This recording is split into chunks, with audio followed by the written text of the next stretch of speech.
Good evening, everyone. Welcome back to another episode of Midnight Sports Talk. I'm joined with a familiar and still a very special guest, Bill Carroll. We are here to talk about the life and legacy of the great Eddie Robinson. Now, of course, Coach Robinson was the head coach at Grambling University from 1941 to 1997, where he won 9 Black national championships alongside 17 Southwestern Athletic Conference championships.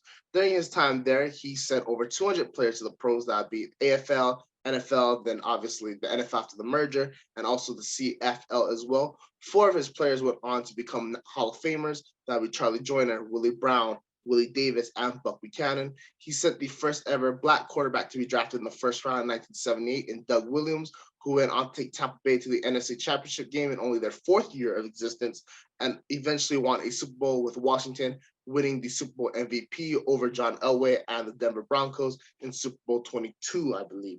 Now, he also had the first ever Black quarterback in James Harris to start a pro football season in pro football that was in the AFL for the Buffalo Bills. And quite frankly, when you talk about a guy that did everything, building programs from the ground up, it is Eddie Robinson. Not only did he coach both offense and defense, we're going to talk about how he literally built a program with his hands, mowing the field, building the field, taping his players, writing a newsletter, making his players lunch. And you got to consider that the fact that he did all this during the time of segregation. So he also had to deal with a lot of those issues related as well, be that Grambling is in the southern part of the United States. We'll jump into that shortly, but first I want to introduce our special guest. He is the COO of Consensus Draft Services, a college football and NFL blogger for Zinni 62 Media, and a senior writer for Nuts and Bolts Sports. Not only does he have all those accolades, he's also a great voice when it comes to the history of football and Black football pioneers. Welcome back to the show, Bill Carroll. Bill, how are you doing? It is indeed a pleasure. You've very quickly become one of my favorite people with whom to spend time. So this will not be the last time you'll see me. I promise you that. Yes, most definitely. And I have to throw that compliment right back at you. You are a plethora of football knowledge, not only when it comes to who could be the next rising star in the NFL. We do the mock draft, the annual mock draft every year, which is always a lot of fun. And you always have great information on every single prospect, alongside the fact you did multiple pieces on the great Black pioneers of football. One I loved especially was your piece on Fritz Pollard. But before we talk about that later, we're going to talk about the great Eddie Robinson. Now, I want to talk about his time as a coach first. Now, 1941, he begins. That's when my grandma was born that year. 1997, it was his last season. I was born in 99, just to kind of show the length of how long he was a coach. Now, Bill, what can you say about his great coaching career? So when Ralph Waldo Emerson Jones hires him, I wish I could show like a picture of what the campus looked like. The campus may not be the most glamorous sight in the world now for those who've been down there, but it's essentially a cow pasture with a couple of buildings. I'm not really exaggerating when I say this, Brock. And Ralph Waldo, to give you an idea, Ralph Waldo Emerson Jones, not only the president of the university, he's also the head baseball coach. And so everyone has multiple jobs. They can't afford to specialize. So, he has a staff of 2, right? Himself and a traveling secretary / athletic trainer / everything that Eddie Robinson doesn't do. Literally a staff of 2. I didn't say a coaching staff of 2. I said an athletic staff of 2 for football. And then, like I said, the president is the baseball coach. Like there's no room for divas. Okay, I'll put it that way at the program at the time. So he literally, people use this sort of term, head cook and bottle washer. And it's sort of like a funny little term to use. There was nothing funny about it for him when he first gets there. You literally are sweeping, mowing, digging, like lining the field. And you said cooking, driving, everything. You have to do everything. No one else is going to do it. If you don't do it, it doesn't get done. So he gets there, he's 22 years old. Just to remind you, when he gets there, he's 22 years old. He's been out of college a number of months himself, working at a mill and trying to get an opportunity to coach. He hadn't decided necessarily to coach at the college level. He was considering high school jobs. And if there were a white school that were willing to hire him, he would have probably taken that too. He wasn't picky. He just wanted to be in football. And obviously, this is obviously for the history of the world, he ended up going to this right location at the right time. And we're talking about a time and a place in the nation when, Black people couldn't even walk on, the sidewalks in some towns. You had to walk in the gutter because white people reserved the right to walk on the sidewalks to themselves in many of these small towns we're talking about in the Deep South. When your life was at hazard if you caught in the wrong part of town after dark. So it's difficult to explain to somebody of a certain age how different the world was, just from physical differences. How much much harder it was to get certain things done. If you wanted to communicate with somebody across country, they may or may not have a telephone. Particularly the people we're talking about are usually poor people. So you might literally have to drive over to where they live, or mail them a letter, which I know is something people don't do very much anymore. But I mean, correspondence, and that's where I've been able to find a lot of the interesting things about the early part of his career, because he wrote a lot of his former teammates and friends, and he would write business leaders, Black business leaders in the community, to get them to donate things. And there would be times when they didn't have enough, intact equipment. We're down to X number. He would write, we're down to X number of helmets. Could you pass the hat an extra time at collection, Reverend so and so? So, and maybe they do that. So at Louisiana Normal College was what it was until after World War II, but it became Grambling State. This was a teacher's college. That's what normal meant. So it's a teacher's college. It's for the training of future teachers. They have a handful of extracurricular activities. Amongst them is football. Now it's football. And so he goes out to find players, literally just walks around saying who wants to play football, that kind of thing, and is figuring out on the fly. Like there was no rivals, that 24/7 sports, ESPN 300. No. He's literally just driving around asking strong looking young men, would you like to play football for me? And a good, decent number of them said yes. I think he had something like 17 players in the initial squad. They went 3-5. He cut some dudes. I don't know if he replaced them. Like, I don't know if he started with 17 and ended up with fewer than 17, or if he started this, or if he replenished the pot after he cut guys. Because once again, he was a very loving and caring man, but he was a disciplinarian though. Like he wasn't for fooling around. If you miss curfew, if you're late to practice, if you got bad grades, you're gone. And he was very much, to some of these young men who didn't have a father in the home, he really did become a father to them in a very real way. And that's the thing he's most proud of, right? When he talked to Coach late in his life, he didn't want to talk about the 408 victories, the 9 Black college championships, the 17, SWAC championships. He didn't want to talk about any of that. He wanted to talk about the 3,280 something successful young men, husbands, fathers. He wanted to talk about that. So-and-so just got a promotion to vice president of this company. That was what mattered to him, was making successful men at a time when Black men had very little chance to be successful in the Deep South. I don't want to keep going back to that too much, but I think I need people to really think about how rare college education was for Black men in the Deep South. In 1940, the number of white men going to college is 10.5%. That's white men in 1940. Try to imagine, not just in America, but in the Deep South, what percentage it is. We're talking less than 2%, Brock.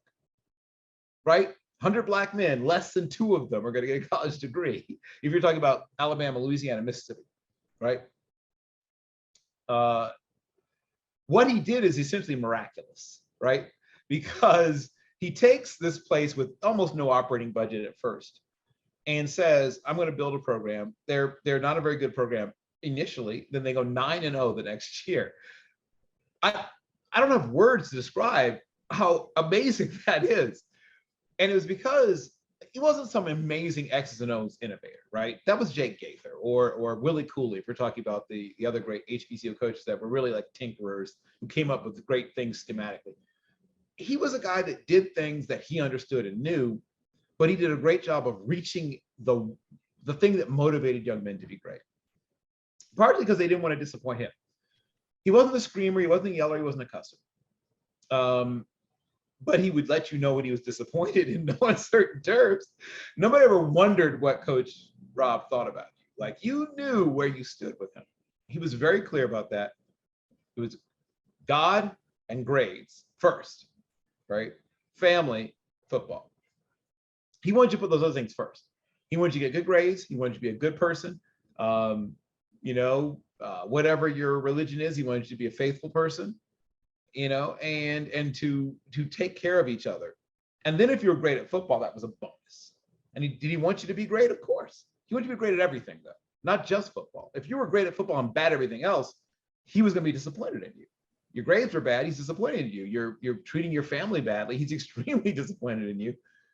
So the other thing I think people underestimate, beyond the whole Deep South dealing with all the stuff you had to deal with, as Grambling's program becomes more and more prominent and bigger, so when I was a kid, right, when I was a child, Grambling was the only Black college program that I knew of that had its games shown, though in like a reduced format. So what they would do is they would have a weekly show, and Coach Robinson would be on with an interviewer, I don't remember who, I wish I did, who would ask him a few questions, and they would show, it would take about an hour. So they would show the first half in about 26 minutes, talk a little bit, commercial break, and then the second half in about 26 minutes, right? So 52 minutes of game, and the rest of it's commercials and them talking. But this was available nationwide. I didn't grow up in Louisiana or near Louisiana. I grew up in Virginia, North Carolina, but this was available on Saturdays before the actual games would start. So maybe 10:30, 10 o'clock, 11 o'clock maybe. And no other Black college program had anything like that. So he exposed America as a whole to the idea of Black college football. Even more so than some of the guys who might have been better X's and O's coaches. He was the ambassador to America as a whole for Black college football. So yeah, absolutely. And I want to talk about it more because, when you talk about what race relations were like in that time, I want to point this out. My grandma, she turned 81 this year, will be turning 82 next year. Yes. She's still definitely, yeah, exactly. She's still kicking, she's still going strong. But when the Civil Rights Act was instituted, she was in her mid-20s. So we're not talking about something that's that far away in terms of American history. With that being said, when you have this kind of show in which you can see Black college football happening, what was it like in that time, and how did it affect everyone that watched? So in addition to the football part of it, right, because the football part of it does matter, these Black players, from the time when he first arrives there on campus, when essentially it's a cow pasture and a few buildings, to when Grambling has become, like I said, the Notre Dame of Black college football by the time he's a nationally known figure, and going to events where Bear Bryant is there, and where he's rubbing shoulders with Johnny Majors and all these other guys, and John Robinson, and name a guy. I mean, every college coach who coached from the time he began his career to the time he ended his career, at some point spent time with him, right? And he was always seen as one of the greatest minds, not so much, like I said, about X's and O's, one of the greatest minds about molding young men. And he was amazing at it. I don't know if there's been many better. We could do a show where I just listed off all the awards he'd won, and it would take about 20 minutes. I'm going to go through just a few things, but I mean, just first of all, 57 years. I mean, just thinking about that. I mean, I'm an old person, and that's more than my lifetime, right? To do a coach. He was coach of the year, and eventually the Football Writers of America Association changed the name of their Coach of the Year award to the Eddie Robinson Coach of the Year. That tells you something. Obviously a Hall of Famer in the College Football Hall of Fame. The Blue Gray Classic College Football Hall of Fame, the recipient of the Jackie Robinson Award, the Casey Award, the SWAC Coach of the Year Award several times. The first Black man to receive the Bobby Dodd Coach of the Year Award, the National Football Foundation's Outstanding Contribution to Amateur Football Award, the Buffalo Soldier Award, the Southwestern Athletic Conference Hall of Fame, the J. Reds Bagnell Award from the Maxwell Club. Now, the Maxwell Award and the Maxwell Club isn't what it used to be, but at one point it was right up there with the Heisman. The National Association for Physical Education Hall of Fame, the Disney Pigskin Classic Heritage Award, the Circle Classic Major Taylor Award, the Harry Finko Award for Excellence, the B'nai B'rith in National Molder of Champions Award, the Independence Bowl Omar Bradley Spirit of Excellence Award, the Youth Thinks Pathfinder Award, the National Veterans of Foreign Wars Hall of Fame Award, the Special Commendation of the NCAA for most wins in college football history, the Golden Helmet Paul Bear Bryant Award. It's like a joke. I mean, like I could go Boy Scouts of America, Sheridan Broadcasting Award, the Baton Rouge. So a street in Baton Rouge, that used to be known as 13th Street in Baton Rouge, is now known as Eddie Robinson Drive. SWAC Seniors Committee for the inaugural Freedom Bowl Classic. So he was one of the people who helped originate that particular classic, the Whitney J. Young Memorial Award from the New York Urban League, Distinguished American Commendation Medal from the Walter Camp Foundation, the Morris Frank Touchdown Award, the Liberty Bowls American Service Award, the Pop Warner Hall of Fame, the Sugar Bowl Hall of Fame, the East-West Shrine All-Star Game head coach, the president of the American Football, the first Black president of the American Football Coaches Association in 1976, made the NAIA Hall of Fame in 76, first U.S. college coach to take a team outside to coach a game in Japan. Not Bear Bryant, not Joe Paterno, not John McKay, not Bud Wilkinson. No, it was Eddie Robinson. Took a team to play in Japan in 1976. He was also the vice president of the American Football Coaches Association. He was on the executive committee of the National Athletic Directors Association, president of the National Association of Intercollegiate Athletics, also known as the NAIA from 66 to 77. And I'll end with this. It was the Football Writers of America's coach who made the biggest contribution to college football over the past 25 years. He was named to that in 1966. In 1966, he won essentially a Lifetime Achievement Award and then proceeded to coach for another 31 years. I don't think there's ever been anybody who could say that they got a Lifetime Achievement Award 31 years before they coached their last game, Brock. That's who Eddie Robinson was. Yeah, and obviously we went through that whole list of awards, all of them rightfully deserved. I'm sure I left some out.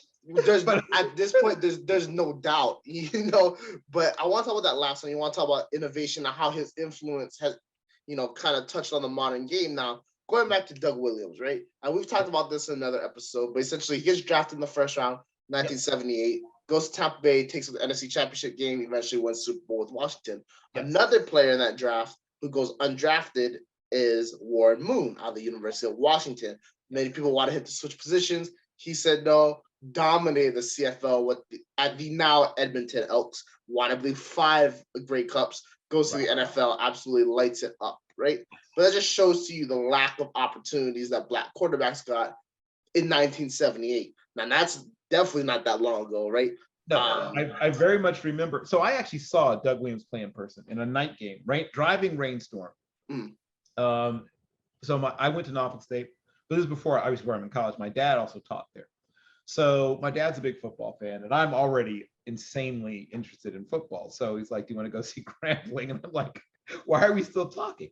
So, we go. It starts raining. It's like big deal. It's just rain. So we sit and watch Doug Williams run because of the rain. I guess he didn't throw the ball much, probably 7 or 8 times, but he ran roughshod on our defense.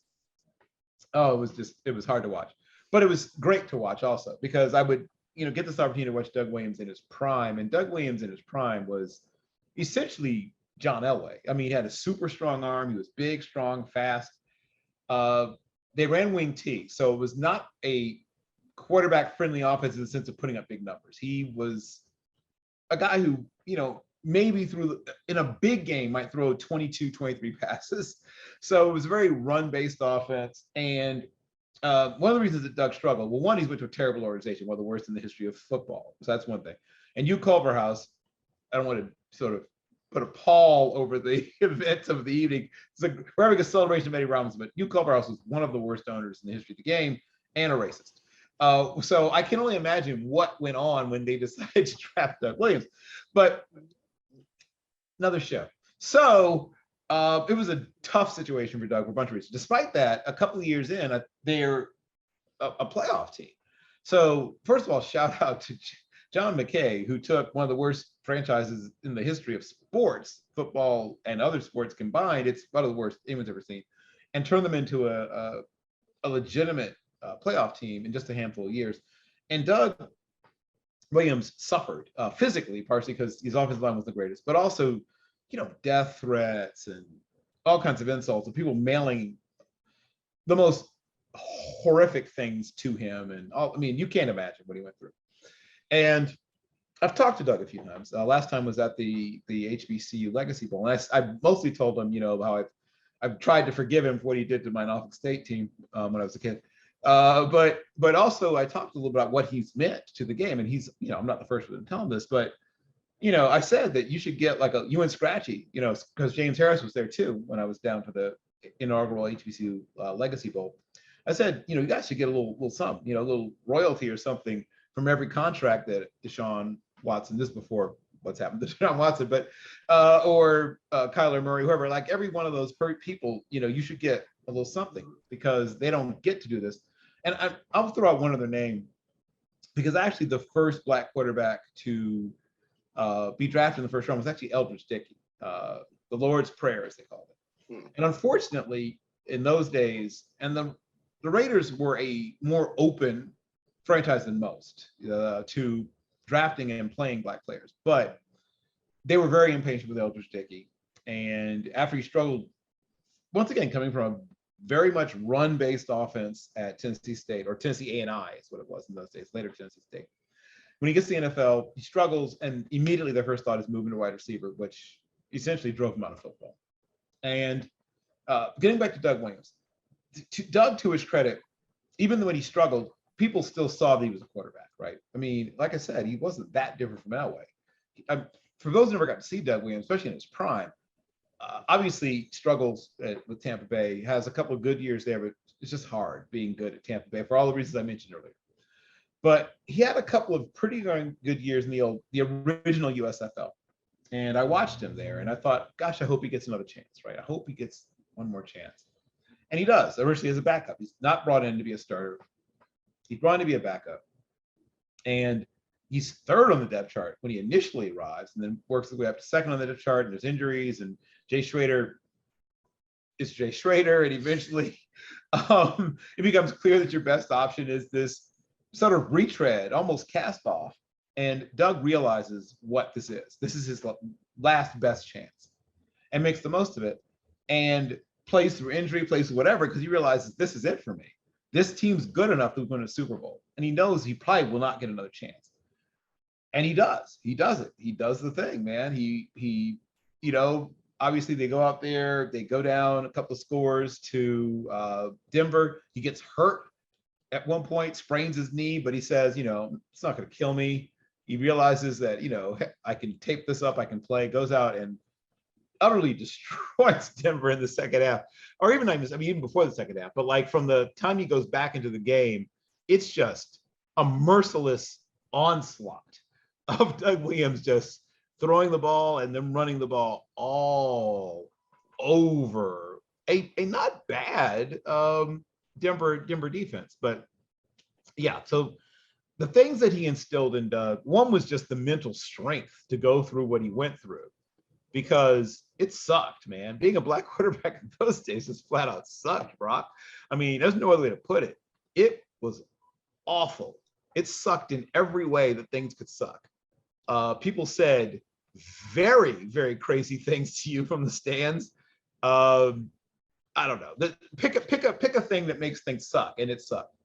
One last thing I want to say about Doug Williams that people may not realize: he finished fourth in the Heisman Trophy voting.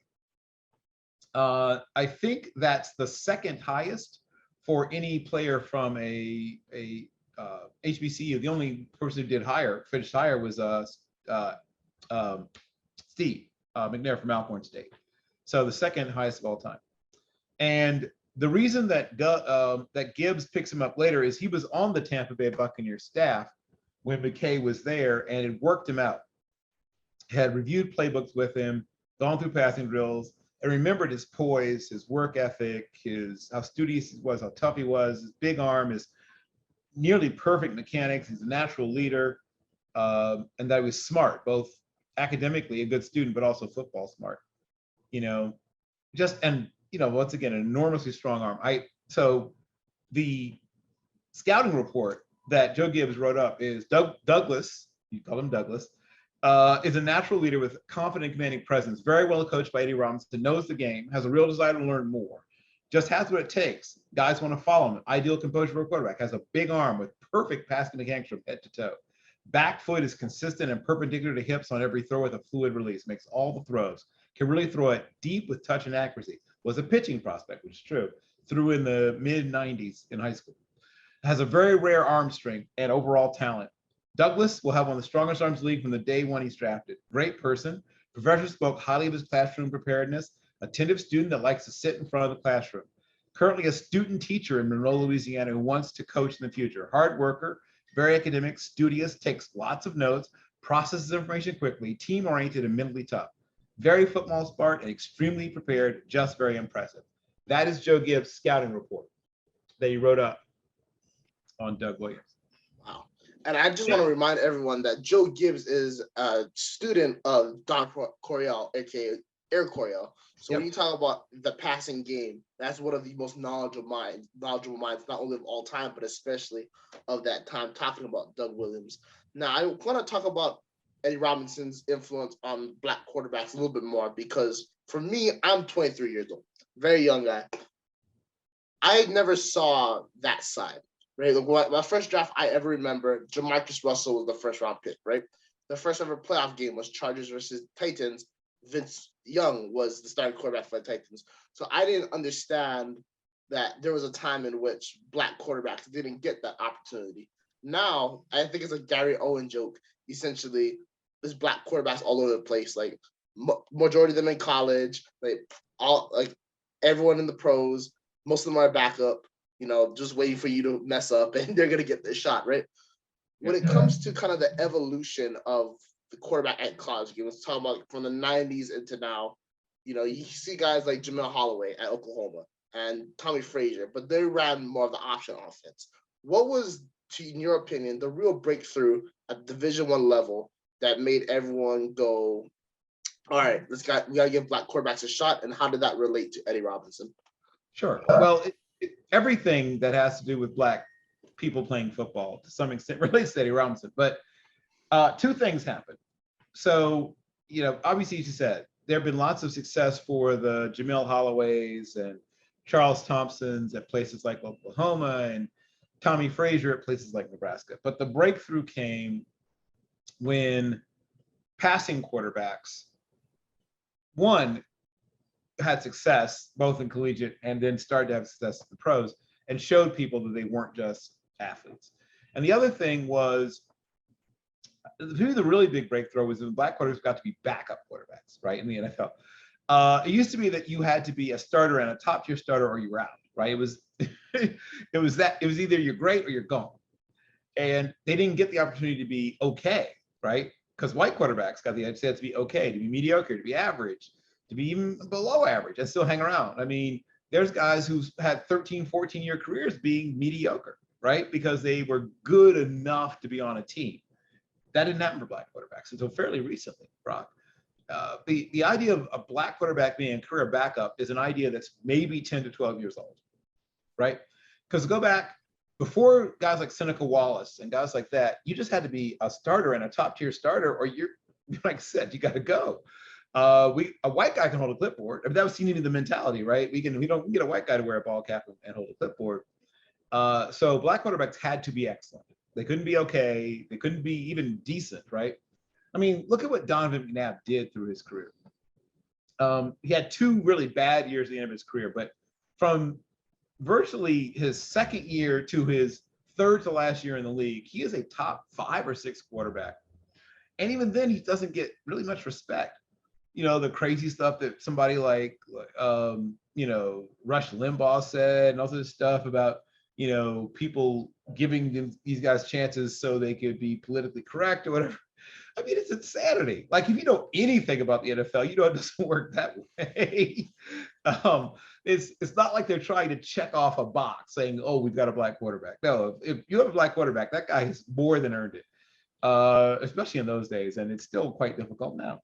But it was when guys like Donovan, guys like that broke through, and even a few years before that, but not too many, unfortunately, not too many. So the success of Warren Moon, though it came delayed, right? Who knows what record he would set if he spends those 5 years, 5 prime peak years in the United States. He would have, I mean, we're talking about a guy who would have averaged probably, between 3,800 and 5,000 yards passing through those 5 years. I mean, he might still hold a bunch of records if he spends his entire career here in the lower 50. But when he has the success that he has as a passing quarterback, because obviously, we talk about what Randall Cunningham went through, and the fact that, there were times when literally the coaching staff told him, "Oh, just run, right? If you don't like it, just run." They never talked to him about working through progressions. They never talked to him about things that could build off of his ability to run even. I mean, his ability to run simplified defenses. You could have gashed them constantly if you just put in a little bit of work as a game planner. No offense to Richie Kotite, but they did not do a great job of developing him. And you saw how good a job they weren't doing when the guy runs his construction company for 2 years, is literally driving on a pallet of sheetrock when he gets a phone call from Denny Green. It's like, you want to come? And once again, just like with Doug Williams, want to come be a backup, right? There was no thought of him starting. And then combination of him comes back to him, right? And now he's in a system where he's being developed, and Dennis Green is giving him, well, first of all, there's some of the greatest weapons anybody will ever have to throw to. That's what, it doesn't hurt when you've got, people always talk about, Chris Carter and Randy Moss, but that team had guys like Jake Reed and Matthew Hatchett, that guy, Steve Jordan, whose son is now in the league, feel old moment for me, at tight end, and, Jim Kleinsasser, Robert Smith, who both were very excellent at catching the ball out of the backfield. Absolutely loaded on offense. And that team should have won a Super Bowl. People would think about Denny Green and Randall Cunningham very differently if they do get a Super Bowl. Obviously, they go 15-1. And Gary Anderson, who had missed a field goal the entire season, misses that field goal that would have changed everything. But back to your question. It is in those moments, the times that I'm talking about, with the success of Randall Cunningham, the second time in the league, and the success that Warren Moon had, set the table for that next generation of quarterbacks who still had it somewhat difficult, but it wasn't as bad. And people weren't looking to pull them the first time they struggled, which did happen to those other guys. You struggle a little bit, you're yanked. And it took a while for that to change, Brock. It took a while for that to change, because when I was a kid, I remember rooting for and loving Jefferson Street Joe Gilliam, number 17, Pittsburgh Steelers, and obviously from a black college. His father was a great coach. He's a coach's kid. Joe Gilliam Sr. was the legendary defensive coordinator for Big John Merritt at Tennessee A&I, later Tennessee State. So he grows up around the game. He's a terrific quarterback. And eventually he beats out Bradshaw. He's not starting due to injury. He outplayed Terry Bradshaw. Unfortunately, the stress, the success, the stress, everything else got to him a little bit. He eventually, unfortunately, develops a pretty serious drug addiction. But for a brief and shining moment, he was tearing it up, Brock. I mean, tearing it up. And I can't help but wonder, once again, if he holds it together and they win those 4 Super Bowls, not with Terry Bradshaw as starter, but Jefferson Street Joe Gilliam Jr. as the starting quarterback of the Steelers. How much does that door begin to open?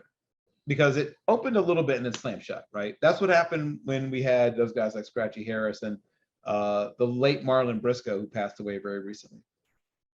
These guys fought like hell just to get on the field. I mean, once again, they were always looking to replace Scratchy Harris when he was at Buffalo. when he was once again outplaying Dennis Shaw, outplaying the other guys on the roster, anytime he stumbled at all, right, yanked. He couldn't make any mistakes. He always had to look over his shoulder. Eventually, he gets traded to the Rams, and he has a couple of good seasons there too. I mean, he's the first black quarterback in the NFL to be named to a Pro Bowl, be a Pro Bowl starter. But first time he struggles, the kid they used to sound funny when I say the kid, but the kid they just gotten from Youngstown State, may have heard of him, Ron Jaworski, boom, you're out there, right? The first time that Strachey has any difficulty whatsoever. They don't allow him to work through anything. You can't have a bad game or a bad stretch of games. Like, that's impossible. No. So that's when I knew things were changing, when Cordell Stewart got to struggle and didn't get pulled, when some of these quarterbacks came along and they would have a bad game or two and they weren't getting pulled, when Steve McNair wasn't getting benched every time he had a throw an interception. It's like, okay, things are changing. It's getting better. Is it there? Is it perfect? Is it where it should be? No. But is it better than it was? Almost certainly, yes. Yeah, absolutely. And one of the things that helped develop that for the players, right, who fought like hell, is the mindset instilled at their collegiate programs and universities. And you talked about that with Eddie Robinson, how strict he was, how as a father figure had those set of rules. Can you go more in depth about what Eddie Robinson did as a teacher that helped mold these young men into being phenomenal pillars of society? Sure. So, and that is how he saw himself. He saw himself very much as a teacher. And just happened that the subject he taught was football. But he also taught life at the same time. He knew that football is a very, very short, in terms of time frame, a short part of your life. You know, you played when you were a little kid, and then you started playing, organized football when you were 7, 8, 9, 10. And then you eventually make it to high school, and you play basketball, then you can play college ball. And obviously he had, a lot of players. I think 200 or so players at least took one snapper in the NFL. But that still leaves 3,800 players who didn't, right? He coached over, because he coached so long, he coached over 4,000 players, right? That number will never, I'll never get over how many different players he coached. So he knew that they were going to spend their lives having to find another way to make their way through the world. And he was, like I said, just as proud, if not more proud, than those guys who didn't ever see a snap of pro football. So, I mean, was he proud of the 408 wins, 165 losses, and 15 ties? Of course he was. And yes, he was proud of the 200 players more than 200 players that made it to the league. But what he really, really, really, really, really, really cared about was when he would go to a school and the principal would run out of the office and say, Coach Rob, right? You remember me? And of course he would. He'd say, oh yeah, you played for me, 11 years ago, or whatever. He also had a great ability to remember his, because when you coach as long as he does, players does, his ability to remember so many of them, just also amazing how much he showed how much he cared, obviously, and how much they mattered to him. And one of the first black players to make it to the league was Paul Tank Younger, signed with the Rams in 1949, and he was the first player from an HBCU to be taken in the NFL. And the first time they nationally recognized a black champion, black college football champion, was 1955. That was his first team to be named a national champion, and they outscored their opponents 356 to 61. Right? Yes, exactly. But Buck Buchanan, right, was the first rounder. In fact, the first overall pick, right, in 1963. When he went into, it was an AFL draft, but he was the first pick overall. And he did essentially everything that could be done. I don't know how to put it. He did everything that could be done. But yes, in terms of what he instilled in his players, what he wanted his players to remember, and what he wanted them to care about, I'll say this much. I'll tell you what what Muhammad Ali said about it. Muhammad Ali said this: "They call me the greatest. I know the greatest football coach ever stepped on the field is Coach Eddie Robinson. I've admired what he's done treating boys into men. He is a credit to his sport as well as a credit to humanity. Here's what Joe Paterno said about it. Nobody's ever done or will ever do what Eddie Robinson's done for this game. Our profession will never, ever be able to repay Eddie Robinson for what he's done for this country and the profession of football. Richard Lapchick, he's the son of Joe Lapchick, a civil rights activist, scholar, and author who co-wrote the autobiography of Coach Robinson.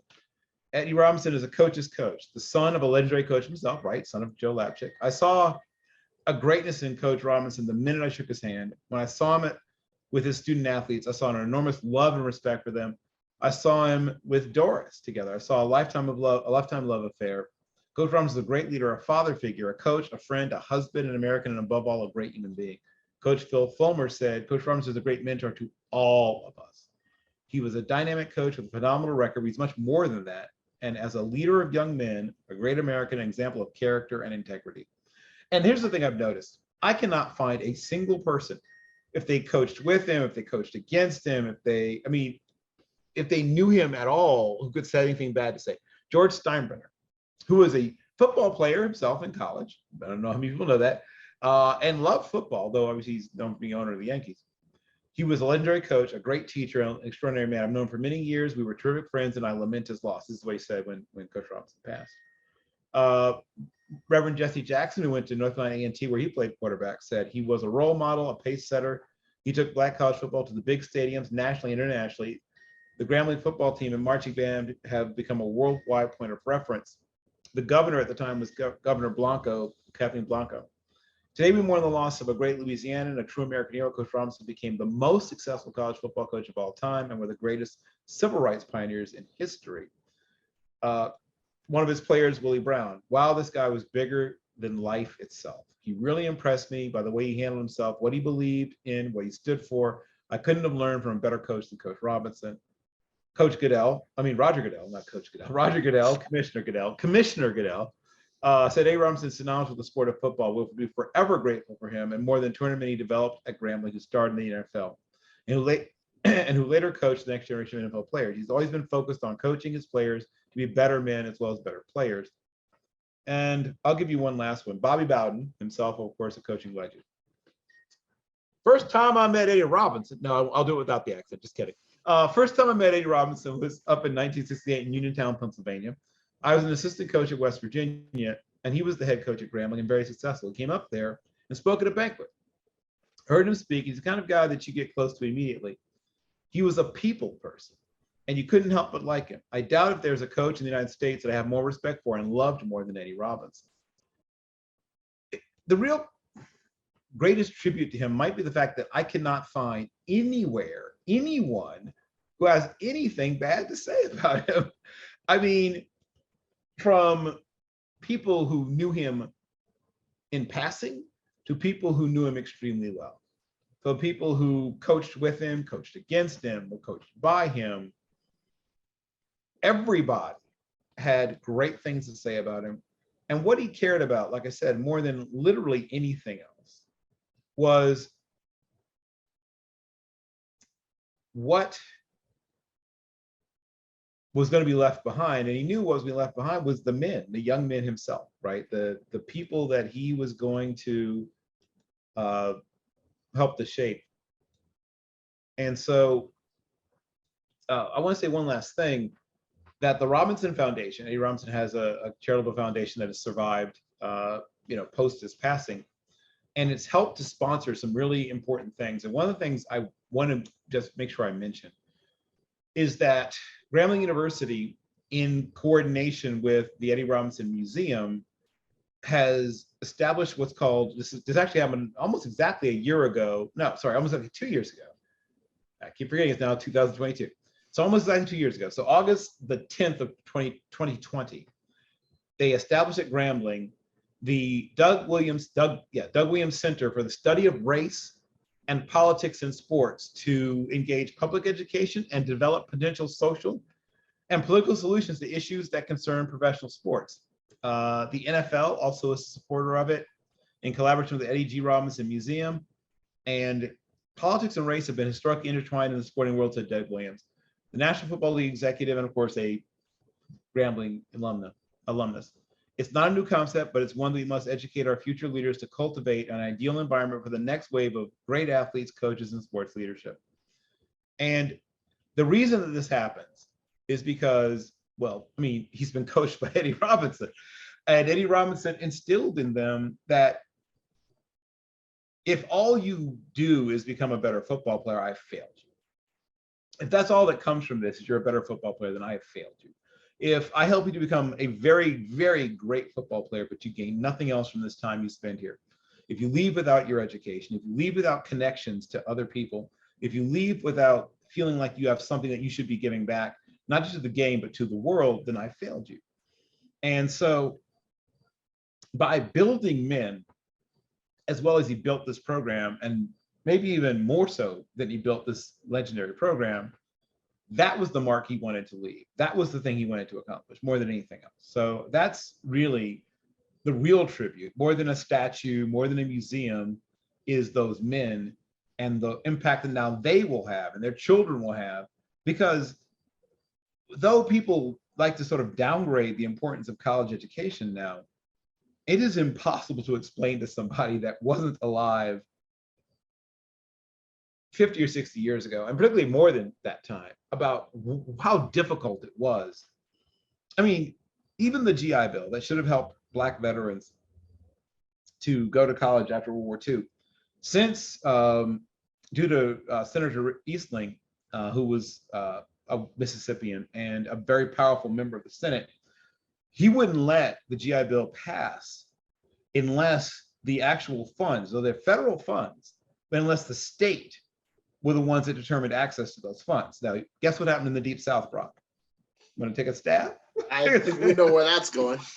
So this thing that should have changed the lives of all these Black men who served our country in World War II and Korea didn't happen in the South, because the way the GI Bill was administered, the actual money was apportioned by the states themselves. So think of all the farms that weren't bought because of it, all the businesses that weren't started.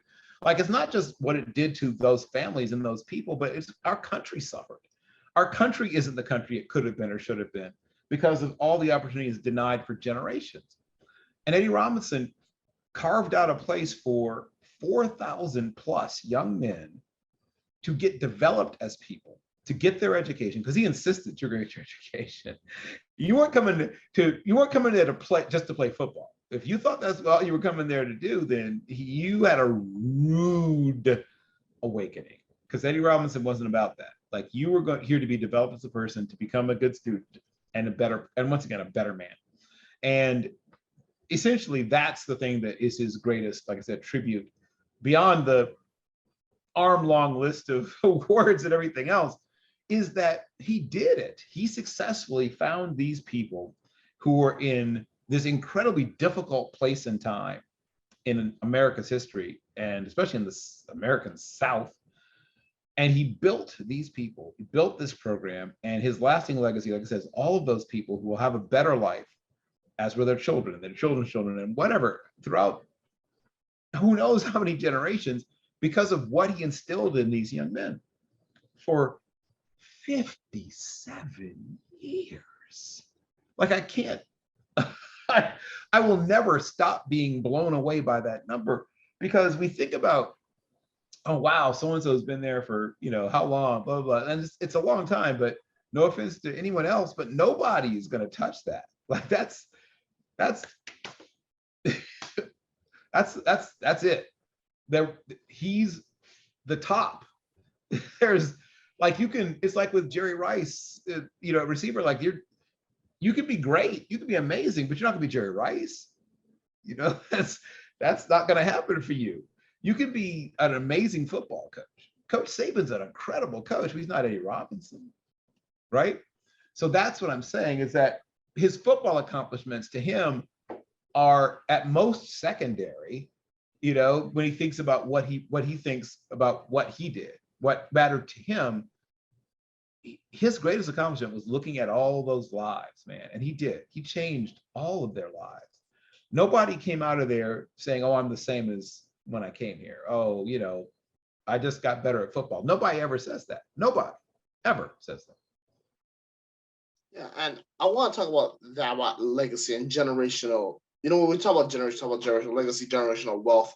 You know, he finished his career in 1997. That means that the last of his class, they're entering their between 40s and 50s in age. So they're not like old people, right? They have kids.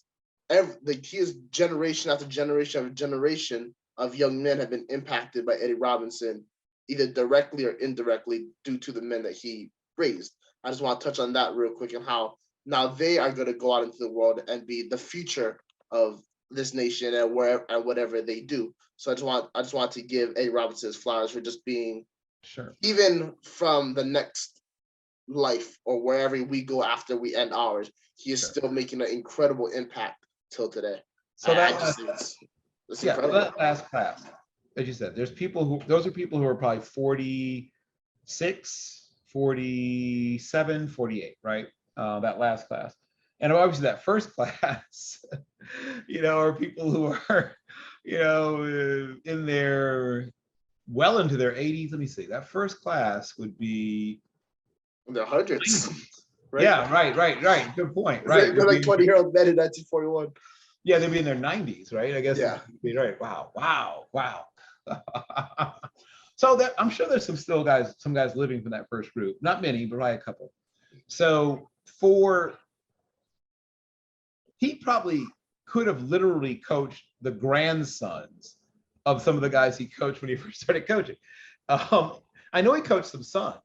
I don't know if I have to check if he coached any grandsons, but I know he coached several sons of players he coached. And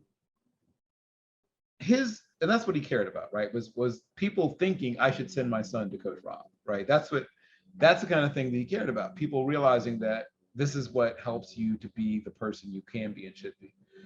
And a bunch of coaches, not just black coaches, but a bunch of coaches went to see him speak, went to clinics, bought books he wrote, because they took seriously all of it, of what it took to be a coach, not just the football side. And he was a terrific football coach. Like I don't want to undersell what a good coach he was of that. But when Eddie Robinson woke up in the morning for those 57 years, he was first thinking initially, what do I have to do to help these people to win in life? Understanding that this is the Deep South, understanding that these are Black people. And that even in 1997, there were some special difficulties associated with being Black in the South. And so for all of those 57 years, he had to help them to negotiate, understand, and overcome those problems, right? Which is harder than it might sound. And he insisted that like I said, that his students, and that's what he saw them as, his students who played football. They were students that played, they weren't football players, they were students that played football. Future college graduates. Over 80% of the total number of players he ever coached got their degrees on time. So within 5 years, right? You have 5 years eligibility. So within 5 years, over 80% got their degrees, and some I'm sure finished up later, but they don't count towards that number. And I guess he would be disappointed that it was not 100%, because he really took that very, very seriously. But some guys early declared, some guys just didn't finish college, because some people don't finish college, unfortunately. But that number is still a very, very impressive number. And what he used to tell people or impress upon people, right, is that you will be known, people will someday forget what you did here as a football player, right? Even if you're great, like, some of the great players he's had, like Buck Buchanan, like Doug Williams. There will come a time when that won't be what you'll be remembered for. What do you want to be remembered for after that? And that's what he always stressed, was that there's more after this. Like, this isn't the pinnacle of you. This better not be the best that you've got to offer. This might not be the most that you have to offer. There better be more to who you are and what you're going to give back to the world. And so I guess the last thing I would say on this, in terms of who he was, what he was, and how he did, he took seriously developing his players, developing his coaching staff.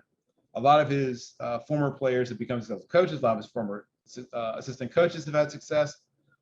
And even when he was no longer coaching, he still was around the program a lot, which was both a good thing and a bad thing. A lot of the coaches took on after it, came along after him, always sort of felt the pressure of him being around, which I get. You know, they would bring him in and learn from him and have him talk to the coaching staff and talk to the players. But there's also that, because it's this literal icon, like the term icon gets really overused today, Brock. Everybody's an icon. And so it devalues the term. You know, terms like legend and icon used to mean more than they mean now, but he was the real thing. He was truly an icon. He was truly a legend. To do what he did as well as he did it for as long as he did it, it's something that just won't be seen. Like, that's not going to be seen again. That's like I said, that's one of one. So he poured his heart and soul into this for so long. And where he got the energy to do that so well for so long, I will never, ever, ever, ever, ever begin to understand. Because guys burn out in their 40s, you know? I mean, Dick Vermeil had to walk away from the game twice during his career because of burnout. Other coaches, you know, have had to walk away because it's such a hard, stressful position to hold. For him to do it so long, so well, and apparently get so much joy, truly shows what his mindset was and how he was wired as an individual. So, you know, Coach Eddie Robinson is one of the most important people in American history, not just football history. He's one of the most important Americans, Black Americans, Americans, period, that we've seen, because of the nature of his impact and how it will last, like I said, through all these generations, because of all these people who are now impacting other people. And like I said, who become better fathers, better men, better everything because of Eddie Robinson. Yeah, absolutely. And I do want to give flowers to his wife, Doris, as well, because I know she had an incredible impact on his life. And when you talk about it, it does bring up some emotions. I want to talk about his life in general from a coaching standpoint, right? Or even just life in general. So when he gets the job, he's like 22 years old. Am I correct? Yes. That means that when he's born, that is at the height of the Ku Klux Klan in the South, right? Not only is he able to navigate what life is like as a Black man to just become a head coach, when he becomes one, he's at a place where the athletic department budget is about some high-level executive's hourly wage. You know, that's the annual budget. With that being said, 1941, he's dealing with America's about to go into World War II. A lot of young Black men are about to ship out overseas.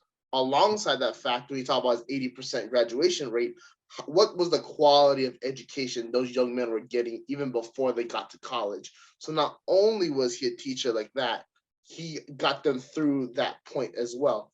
Not only did he get them through segregation, which took up almost 25 years, a quarter century, right? Which is incredibly impactful when you talk about traveling, opportunities, everything under the sun, right? The sundown towns definitely existed around that time, you know what I mean?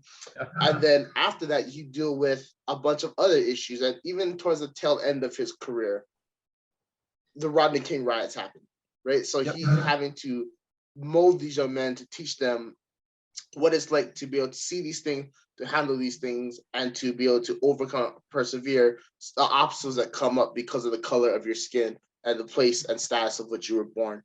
That is something that I really want to emphasize with this show. I'm really happy that you brought that up, because it doesn't just impact Black people, even though he was a great ambassador for Black people, Black men, and Black success.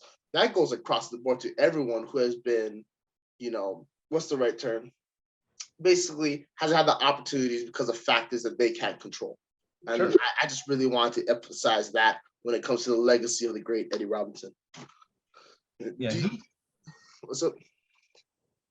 He blazed a trail for so many people in coaching, in football, in life, right? In every aspect of human life. He was a success. He was a success as a father, in his profession, and like I said, in his community. For a long time, there was speculation at one point that he might leave. Would he take a big job with a white program, things like that? And to my knowledge, he never even, there were offers, but to my knowledge, he never even seriously thought about it. There was at one point a rumor about LSU sometime in the 80s. To my knowledge, he never even gave a single thought to leaving. So my guess, my impression is that he made a strong commitment and thought to himself, if I leave, what does that say about my commitment? Right? No matter how much more money, he could have made way more money a lot of other places, Brock. Way more. But I think he said to himself, like, if I go to any place else, you know, Louisiana Tech, Southern Mississippi, LSU, any place, right? There were lots of schools that had interest in Eddie Robinson, and they should have. And they should have. That's you should try to talk him out of staying at Grambling if you can. That's what you should do. And hats off to those that at least attempted to hire him away. But he made this commitment and he saw it through because he thought it was the right thing to do. And he really, truly, once he gave his word to you about something, that was it. That was it. Like, period, new sentence. Eddie Robinson gave you his word about something and said he was going to do it. That's what he was going to do. And he wanted you to be that same way. He wants you to be a person that if you say you're going to do something, you do what you say what you do. He was incredibly honest and forthright about name something. I mean, you know, so I truly believe that his life and legacy is very much with us in, like I said, the embodiment of all those people that came through that program, all the young coaches that came to hear him speak or come to a coaching clinic for all those years, and many of them white, right? But not just black coaches. I mean, white coaches, to their credit, realized that Eddie Robinson is somebody they should probably spend a little time, if they could, you know, learning from and learning about. So there were coaches of every sort that flocked to down there to hear him and see him. Absolutely. And you know, in my short 23 years of life, I've mentioned this before, the black quarterback, right? Or the non-white quarterback, that was never a thing for me. It was just, that's a guy that's the starting quarterback. And when you look at the modern college game, right, the first ever college football playoff was between Ohio State, Alabama, was two black quarterbacks. Oregon, Florida State, a Polynesian quarterback, a black quarterback, and the final Ohio State, Oregon, a Polynesian quarterback, a black quarterback. You know, but they were just quarterbacks. And I just, you know, my favorite team, college football, University of Hawaii, Manoa.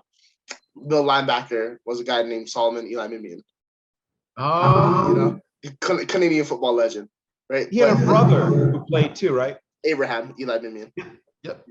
And you know, there was never like, oh, can he call signals out because he's black? No, he's just a baller, you know, and that is all can be contributed back to Eddie Robinson. So as a young fan, and when I have kids, I know will be heavily influenced of football because if they're around dad, you know, they're going to be watching a lot of it. They won't have to, they won't see what you saw and what our previous generation saw get treated, how black men were treated in football. And I just think that for this game that I love so much to watch, to play, to analyze, it's just, I just thank you, Coach Robinson. This has been a great show. Oh, we're wrapping it up. Do you have any final thoughts you want to share, Bill? Sure. My final thought is for young people who want to get into coaching and young people who want to get into working in football in any sort of way, shape, form, or fashion. If you have not yet taken an opportunity to learn about his life, to visit, if not physically, then online, the Eddie Robinson Museum, I would urge you to do it. If you want to learn not just about the X's and O's, which is good to know as a coach, but we just had a coach eventually resign a position earlier today, right? An important position earlier today that he worked his entire life to get to some extent. And because I'm old, I remember Cale Gundy as a high school prospect, right? From Midwest high school in suburbs of Oklahoma City, I think Dell City, Oklahoma. You know, brother of another coach, Gandhi, Mike Gandhi. And all he did was have a momentary lapse of leadership, right? Where he allowed himself trying to prove a point or, be funny or whatever it is, to do something and say something that demeaned the profession, himself, and an entire race of people. And I would hope that Coach Gundy, when he gets a moment of perspective, will think about what the life and career of someone like Eddie Robinson was like, and how under no circumstance would he do something like that.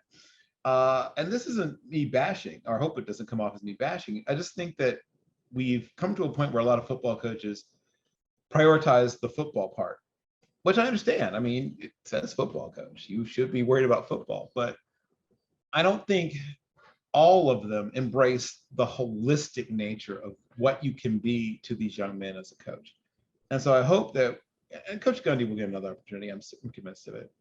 When he gets his next opportunity, wherever, whenever, however, I hope he spends some time thinking about what coaches like, Big John Merritt and, obviously Coach Robinson and Coach Gaither and Coach Banks and one of my personal favorites, very underrated coach, Skip McCain at Maryland State, later Maryland Eastern Shore, who managed to have an 816 career winning percentage, including a winning record against Grambling, despite the fact that he had an even smaller program with even worse challenges in terms of like their lack of budget, lack of everything at Little Maryland State, later Maryland Eastern Shore, up in Princess Anne, Maryland. I hope he thinks about what those coaches were up against, and what they would have done to have anything resembling the opportunity that he had. I hope he's more thoughtful and more humble and more appreciative of his next opportunity, because it is a privilege to coach. It is a privilege to have that opportunity to be in front of these young men on a regular basis and show them things about life and the world they're going to live in, far beyond, disguising a corner cat blitz, far beyond, scan protections, far beyond, sight adjustments on, post wheel combination. Like there's so much more that you can impart. And I hope that every coach, not just that coach I sort of mentioned, but all coaches who have this opportunity realize just how powerful it is, because Coach Robinson did. So I hope they learn from his example. That's my final thought. And great thoughts. I do want to touch upon that Coach Gundy point quite briefly. I don't know what happened, and quite frankly, I'm not going to talk about what happened because I don't know all the details. I've read extensively, but I wasn't in that room, so I cannot comment. Sure. I do want to say that in his worst hour, Coach Gundy took, it could be possibly his finest hour. And what I mean by that is he took incredible responsibility for his actions. Yep. And the fact that he will most likely get another opportunity somewhere to both atone and to learn and to educate others about what can happen in a momentary lapse of judgment. However, with that being said, if in Coach Robinson's time had that happen to an African-American coach, that would probably be the end of his career.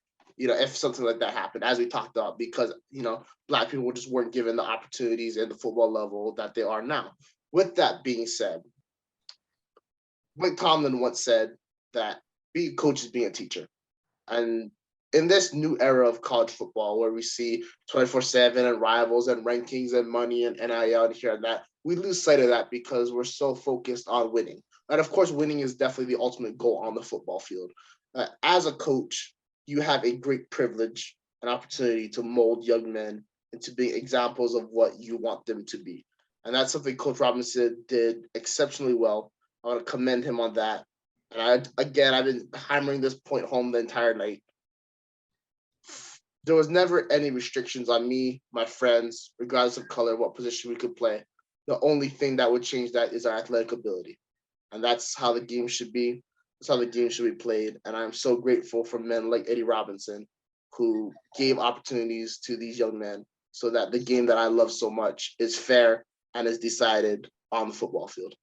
With that being said, thank you so much to everyone for watching. I appreciate it. This has been a very fun conversation. Talk about the great life and legacy of Eddie Robinson.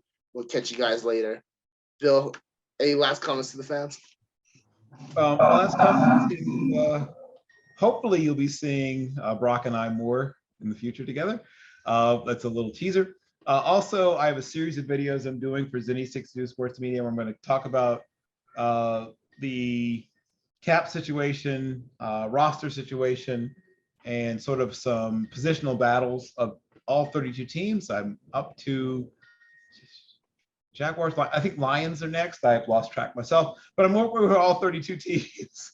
I have to look at my little chart, but yes, so you can catch that on Z60 Media tomorrow on Nuts and Bolts Sports YouTube feed. I will be hosting our NFC preview, NFC North preview. We'll be joined by Christy Love. We'll be joined by the boss, Joe Cardozo. We'll be joined by Charlie Gross and Steve Rogers, our own Captain America.